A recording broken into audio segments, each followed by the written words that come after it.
There are moments in sports, in entertainment, that defy explanation. They aren't planned in a boardroom.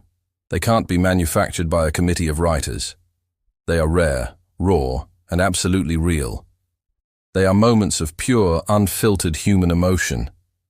We were told it was just another show. Another night of predictable outcomes and manufactured drama. But then, the lights went out. The lights went out. The arena froze. Smoke filled the stage, and when she appeared, the crowd screamed. Nobody expected this version of her, darker, stronger, and more dangerous than ever before. This wasn't just a return. It was a warning to every single superstar. She is back, and she's not here to play. But the story, the real story, isn't the entrance. It's what happened in the silence after the scream. It's the story of what happens when a person truly walks back from the edge and finds they no longer recognize the world they left behind.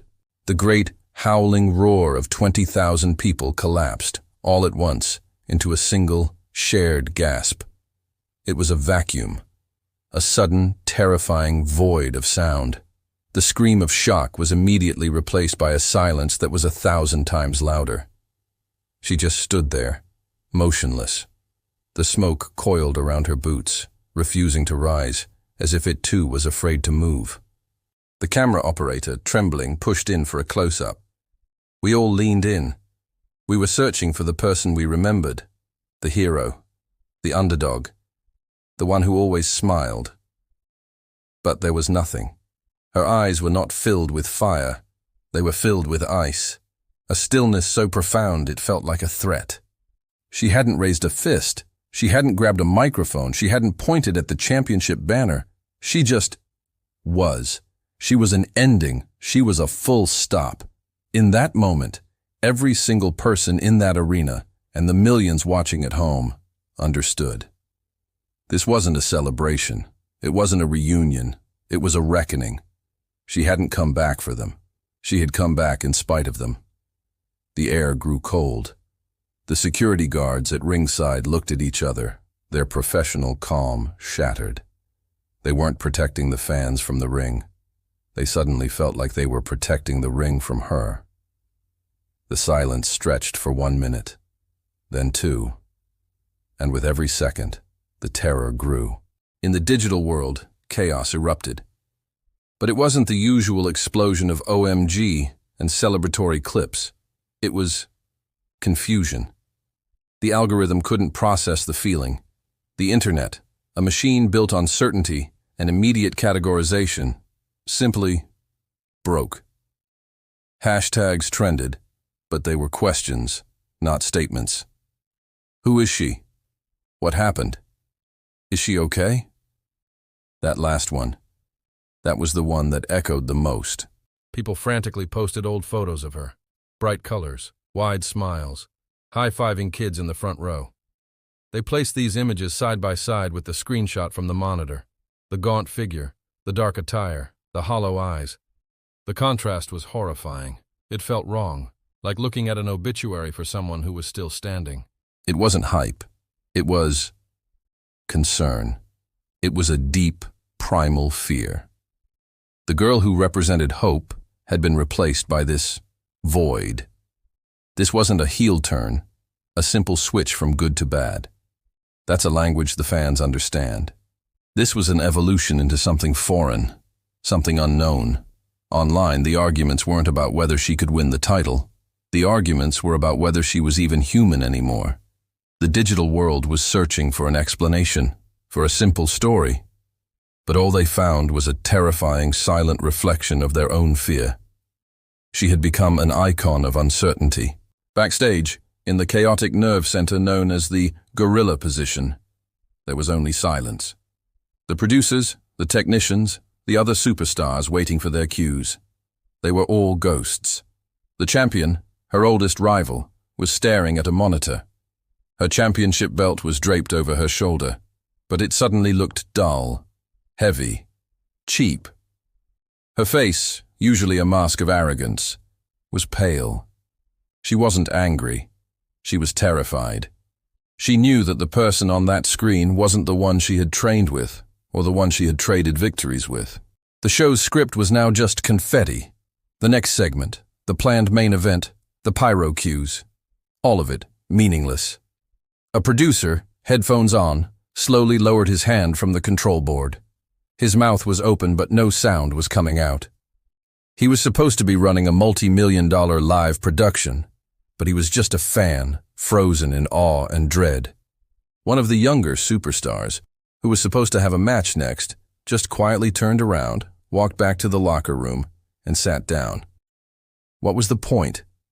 The entire narrative of the show, of the company, had just been hijacked, not by a wrestler, but by an idea. The champion finally spoke, her voice barely a whisper, to no one in particular. That's not her. That is not her. But it was, and she knew that everything she had worked for was about to turn to dust. The scent of fear and liniment is a strange combination. The locker room, usually buzzing with nervous energy, bragging, and the sound of tape being wrapped, was a tomb. The veterans, the ones who had seen it all. They sat on the benches and just stared at the floor. They recognized that look. It was the look of someone who had sacrificed too much. The look of someone who had stared into the abyss of injury and irrelevance, and the abyss had stared back. And a part of it had come home with her. They weren't scared of her. They were scared for her. They knew the cost of that kind of darkness. The younger talent, however, they were just scared. They had grown up with posters of her on their walls. She was the reason they started. And now the monster from their nightmares was wearing her face. One of them whispered to another, "She didn't even have music. Did you notice? No music." It was true. She had walked out to the sound of the void. The champion, who had walked back from Gorilla, didn't yell. She didn't throw things. She just started meticulously taping her fists, over and over and over, taping them for a fight she knew for the first time in her life she probably couldn't win. The locker room had divided. It was no longer good versus bad. It was just her and everyone else. At the commentary desk, 3 men, paid to talk, had said nothing for 4 straight minutes. These are professionals, men who could narrate a house fire and make it sound exciting. But now, they were speechless. The lead announcer finally cleared his throat. His voice cracked. He tried to fall back on his catchphrases, his training. What a moment, he stammered. But the words sounded hollow, pathetic. His partners were no help. One was just shaking his head, looking down at his useless notes. The other, a Hall of Famer, a man who had bled for this business, was looking at the ring with a kind of profound sadness. They weren't analysts anymore. They were witnesses. They were supposed to sell the story, but the story was selling itself, and it was a tragedy. They realized the terrible truth. Their words didn't matter. Their statistics, their manufactured excitement. It was all noise in the face of this deafening silence. She had rendered them obsolete. When she finally moved, just a slight tilt of her head, the lead announcer didn't yell. He whispered, I think we're seeing something we're not supposed to see. This feels private. He was right. We were no longer spectators. We were intruders. And the broadcast, meant to be a spectacle, suddenly felt like a violation. The voices of the show were, for the first time, afraid of the show itself.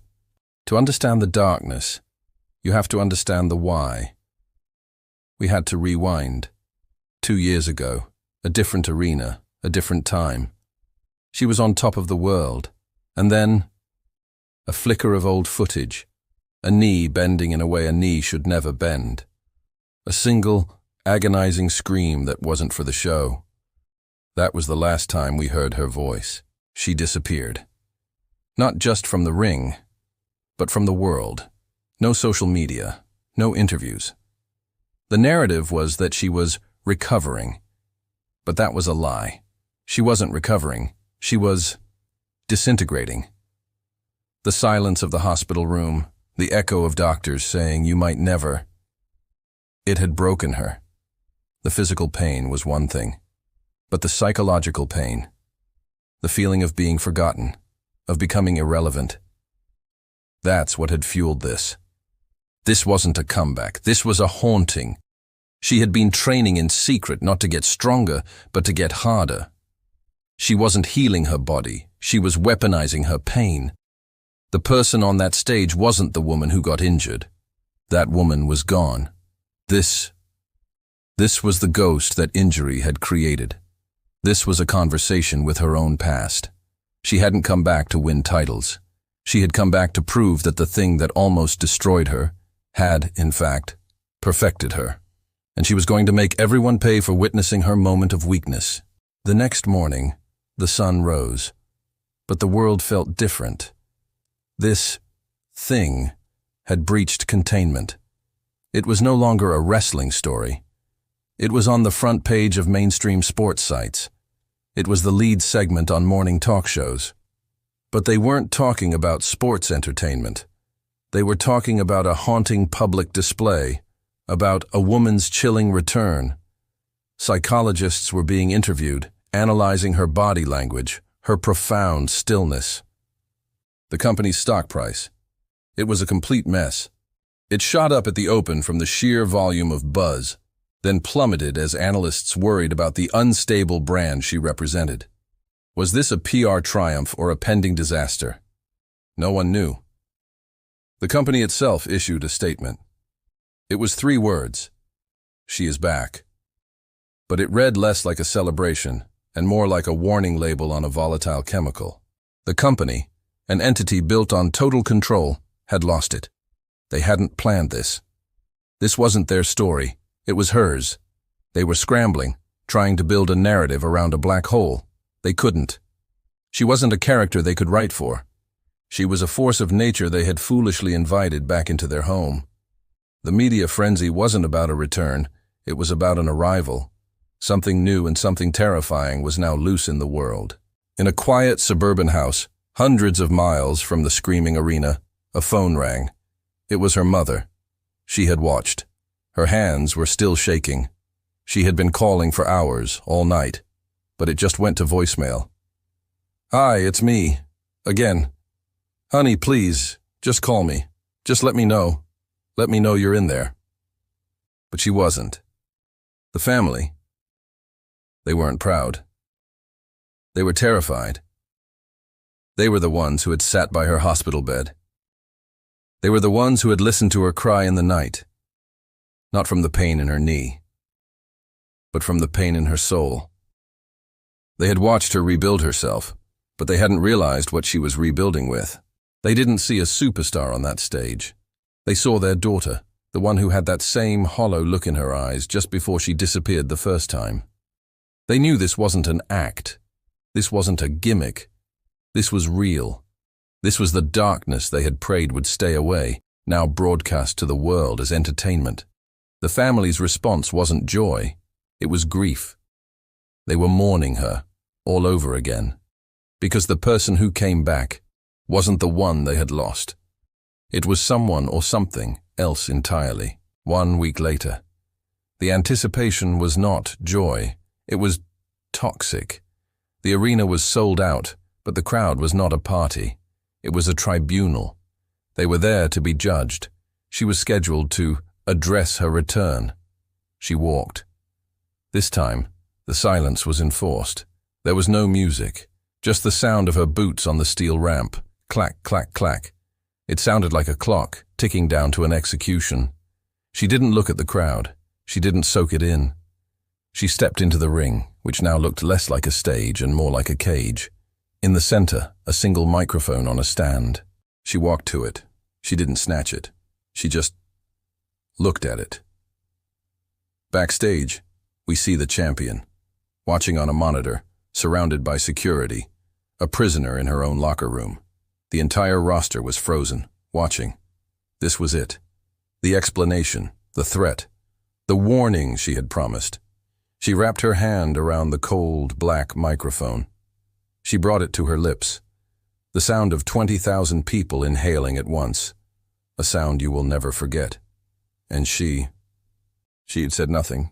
She just stood there, the microphone inches from her lips. She held the entire world, the entire company, the entire narrative in the palm of her hand.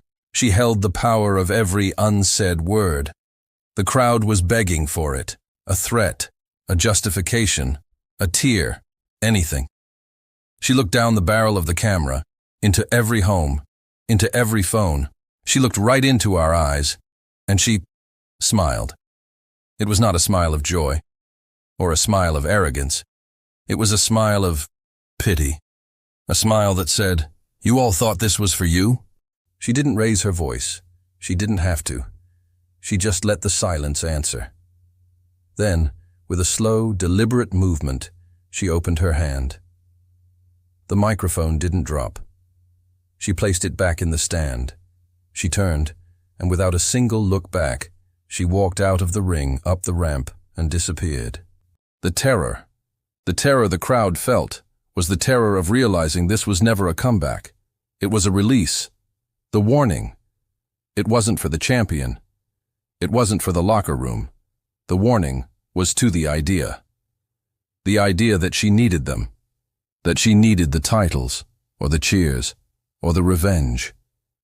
She came back for one reason only, to show them all that she could, and then to show them, and herself, that she no longer had to. She wasn't back. She was free. And that is the most dangerous thing of all.